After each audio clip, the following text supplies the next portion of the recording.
Hey guys, we're gonna do something really fun and different. But first of all, look, my drink matches my shirt. I'm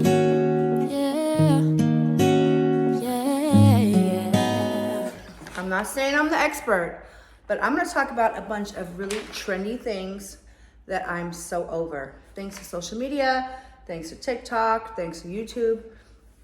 These items, I'm so sick of seeing them. So the first item, distressed pots. Now, don't get me wrong, I have tons of distressed items all around my house because I fell down the rabbit hole as well. But I think once you see places like Hobby Lobby, don't get me wrong, I love Hobby Lobby, I love Home Goods, but once you see those places feature those things, you know the trend is over. It's a wrap. Nilch, nada, finito. Now, like I said, I have a lot of those things around my house.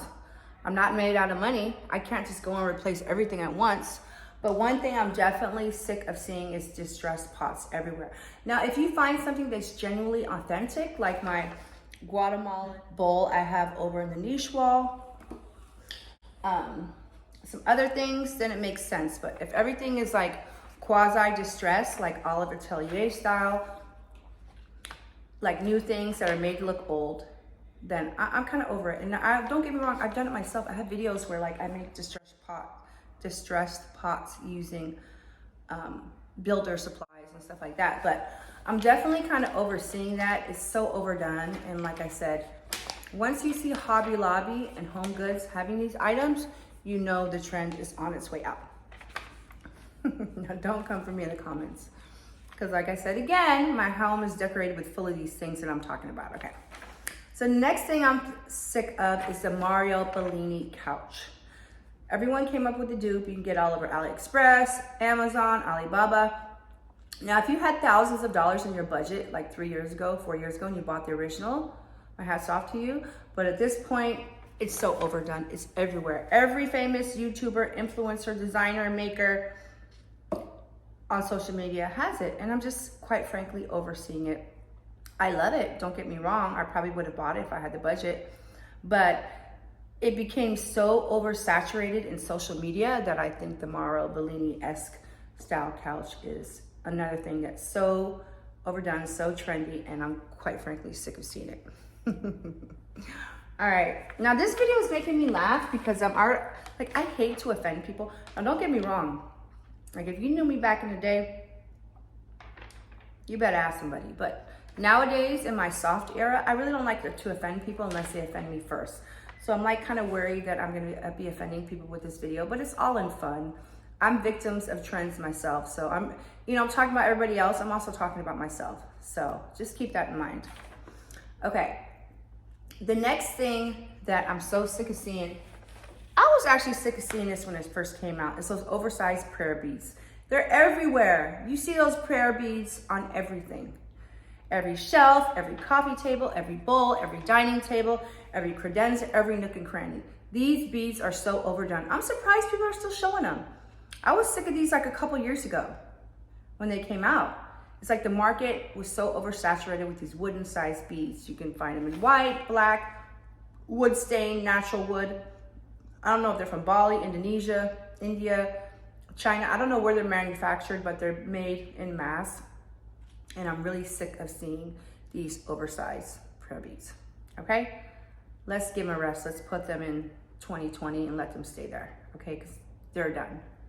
Stick a fork in them, they're done. Okay, so another trend that I'm really sick of seeing, and it's kind of ironic because I've always dressed in neutrals. I'm born and raised in San Francisco. Everything there is neutral. Like, I love neutral palette, but I'm really sick of seeing the all neutral aesthetic. Like, I think Kim Kardashian was one of the first people to bring about the monochromatic home where everything was like a neutral color. But it's like, I'm craving for a pop of color. I know we're approaching fall, and so like summer, spring brights are kind of on its way out, but I'm so over the all neutral aesthetic. Now, if you came to my house, you would say that it's all neutral, that I have the all neutral aesthetic, because I love neutrals. But I'm really sick of seeing neutrals. Every time I open my phone, TikTok, Instagram, YouTube, everyone's house looks the same. It's all neutral, it's all earth tones, and I love it. I love earth tones, but I'm so sick of seeing it. That's why I like seeing new designers where they start incorporating some unexpected, like give me some burgundies, give me some plums, give me some navies, give me some deep olive greens, give me some orange, give me something besides all neutral, because it's all starting to look the same. Now, my best friend even said that my house was all neutral and bland and boring. You're right, it is. So when I'm talking about all those other people with all neutral homes, I'm also talking about myself as well. So I think we need to all incorporate some other colors besides black as our accent. So yeah, I said it, it's all neutral home. I'm kind of over it, you know? I actually bought this book called Pacific Natural at Home. Hold on, let me get it. Every page of the book, every page of the book is this all neutral aesthetic. Like, everything is the same. And my house kind of looks like that too, but can we get something else? Can we add a little color? So that's all I'm talking about. I'm not saying I'm not gonna decorate neutrals, dress in neutrals, because I'm a neutral girl. I love neutrals. But I think it's time we add some like bright colors. Okay. Now you guys are gonna kill me with this one, because some of the people I really look up to on social media and I love their style, they're doing the same thing. I'm really sick of the marble quartz countertops and backsplashes. They're not even doing real marble because they're scared of it's gonna stain and it's too delicate. They're all doing this marble quartz, and it's cheap. It's man-made, so it's not expensive as the real granite or travertine or honed marble. It's cheap. So maybe that's why everyone's doing it, but I'm so sick of seeing the Carrera-esque quartz looking countertops. I'm so sick of it. And I think it's really gonna date everyone's home. So like if everyone did their home between 2020 and 2023 with the marble quartz site, when you walk into the place, you're gonna say, oh, this was done then. You know what I'm saying? It's so overdone. I've seen people do every single kitchen they have, you know, like they'll buy a home, sell it, buy another one, same marble quartz countertops. I'm really sick of seeing it, you guys. Like, can we think of something else? I'm not saying you have to do floor to ceiling marble, but, hold on. Okay, you guys are gonna die when you hear this next one. Another trendy item that I'm so sick of are the checkered rugs. I'm sorry. Checkered floor tile, yeah, I can do it. Especially if it was installed a long time ago. I mean, it's classic. It's a classic architectural feature, but the checkered rugs, come on, you guys. Aren't you gonna be sick of that checkered rug in like 2 years? I'm so over seeing the checkered rugs. Checkered throw blankets, yeah, I can kind of do it because you can always fold it up and put it in a cabinet and bring it out, you know, when watching a movie or whatever. But to see a checkered rug every single day, I don't know, it just irks me.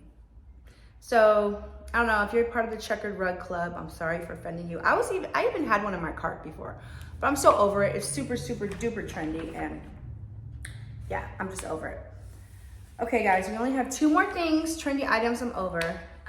Another item I'm over is the oversized dough bowl, okay? The first person I saw to really showcase a lot of dough bowls was Brandy Jackson. She did that like 2 or 3 years ago. And then I jumped on the train. I bought a couple different sizes. Actually, let me get you the dough bowls. Hold on.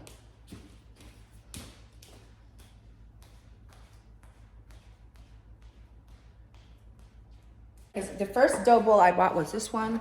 I bought on eBay for like 40 bucks. I thought it was way bigger, but it's super cute. Then I bought this one when I was back east in New York. I was in Buffalo, and it's oversized, but I'm so over it. And then when you go to Hobby Lobby, you see nothing but the dough bowls, but they're smaller than this, and of course they're manufactured today. But again, like once you see Hobby Lobby and places like that making these things, you know that the market is super oversaturated. So I'm over the dough bowl. And I'm not above reproach. I'm guilty of buying these things myself. So it's kind of funny. I can go down the rabbit hole too and buy everything. Like for a while, everything was travertine in my house. When I lived in my last home, everything was travertine. Like that one over there, faux travertine side tables, like the one upstairs, travertine tessellated stone side tables. I have one right there, one upstairs. But yeah, so the dough bowls, I'm over the dough bowls, okay? I'm over it. Now, unless you have a real farmhouse and like the whole aesthetic, like you really do have a nice farmhouse, I get it, but like, come on, you guys. I mean, I think I'll still use mine as decor, just put some like some moss balls or something in it. But I'm over the dough bowl, just saying. Okay, the last item on my list is overstyled shelves. Like, come on, can we have some white space? I think having a little white space in your decor really elevates it, makes it look classic and clean. You don't always have to have every little thing on every little area of a shelf. You know what I'm saying? It's like overdone. And especially if you style your shelves in a day. Like if you curate items over time and things have sentimental value, yeah, I get it. But it's kind of like, don't overdo it. Don't just buy everything from Home Goods, everything from Hobby Lobby and slap it up into your shelves in one day. You know what I'm saying? It's overdone. And I kind of did that with my upstairs shelves. Like I ran to Hobby Lobby, I bought the candlesticks, I bought the bowls. So I fell victim to that myself. Like I overstyled my shelves in one day, but I was kind of careful where I left some white space. So yeah, that's my list of some overdone items, trendy items in home decor that I'm sick of seeing. Anyways, thanks for watching, guys, and I'll talk to you later. Bye.